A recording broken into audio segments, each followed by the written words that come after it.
सबैलाई नमस्ते। हामी चाहिँ आज यसो पुल घुम्न आएको हो। जाडो महिनामा सर पारेर चिसो चिसो हावा सेक्दै घुम्न आएको अवस्था।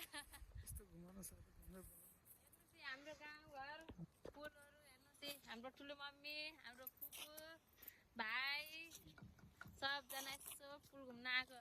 देख्यौ भाइ तिमी पनि?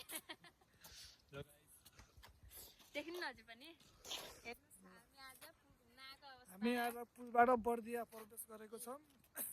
बाँकेदेखि हाम्रो जेठियामाले चाहिँ हाम्रो मौकाको फाइदाले घाँस काट्न आउनु भन्छ बाघको डरले घुमाउने पनि बाहना घाँस पनि काट्ने अरे। हाम्रो यो महान खोला हो ल। हाम्रो प्यारो साली अब उसको आइडीबाट आउँछ यो भ्लग चाहिँ है। यसलाई म अहिले टक्क एडिट गरेर हालिदिन्छु।